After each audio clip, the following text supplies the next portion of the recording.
Teman-teman sekalian, hari ini saya mau bicara tentang kurban. Di dalam Al-Quran, Allah Subhanahu wa Ta'ala berfirman, "Qul inna salati wa nusuki wa mahyaya wa mamati lillahi rabbil alamin." Katakanlah, sesungguhnya salatku, kurbanku atau pengorbananku, kemudian hidupku dan matiku hanyalah untuk Allah, Rabbnya alam semesta. Kemudian di dalam surat yang lain Allah berfirman, "Fasholli li rabbika wanhar." Maka solatlah untuk Tuhanmu dan berkurbanlah. Pertanyaannya, kenapa di dalam dua ayat ini Allah Subhanahu wa Ta'ala menggandengkan antara ibadah solat dengan ibadah kurban?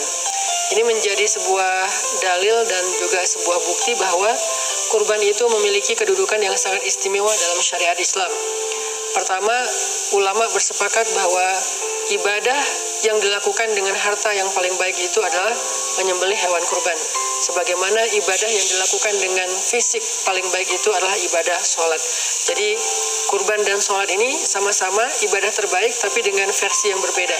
Kalau kurban versinya ibadah harta, kalau sholat adalah versi ibadah fisik. Tetapi Allah SWT di dalam dua ayat ini menggabungkan dua ibadah ini dengan kalimat inna sholati wa nusuki, sesungguhnya sholatku dan kurbanku, fasholli li rabbika wanhar, sholatlah untuk Tuhanmu dan juga berkurbanlah. Ini fadilah atau keutamaan pertama dari menyembelih hewan kurban. Yang kedua, sedekah yang paling istimewa di sisi Allah itu adalah menyembelih hewan kurban. Sampai sebagian ulama berpendapat menyembelih hewan kurban bagi yang punya kemampuan itu hukumnya wajib. Walaupun ini bukan pendapat mayoritas ulama, tapi sampai ada yang berpendapat demikian karena memang ayat-ayat tentang kurban ini cukup tegas dan juga cerita tentang kurban ini luar biasa.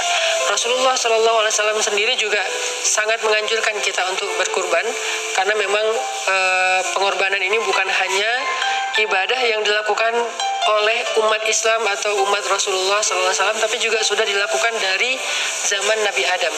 Sebagaimana sholat, sebagaimana ibadah haji, itu adalah ibadah-ibadah yang usianya tua sekali di antara para anbiya, maka ibadah hewan kurban juga ibadah yang cukup panjang sejarahnya, bahkan dimulai dari sejak zaman Nabi Adam alaihissalam. Sehingga saya mengajak teman-teman semuanya, tahun ini yuk kita jalankan salah satu di antara syariat agama Islam, salah satu di antara perintah Allah Subhanahu wa Ta'ala. Kalau kita merasa bahwa selama ini kita punya uang untuk hanya membeli tas, punya uang sekedar membeli celana, membeli baju, yang itu bukan kebutuhan primer kita, kecuali hanya lebih ke entertain atau lebih ke fashion dan style, lifestyle kita, harusnya kita sedikit lebih sungguh-sungguh untuk ngebela-belain biar bisa kurban. Karena kata ulama, kurban itu adalah sedekah yang paling afdol, sedekah yang paling istimewa. Mudah-mudahan tahun ini Allah Subhanahu wa Ta'ala memberikan kita kenikmatan syiar Islam lewat berkurban, sebagaimana kurban ini dicontohkan oleh Rasulullah SAW dan diteladani oleh banyak sahabat dan juga banyak kaum muslimin sampai hari ini. Barakallahu fiikum.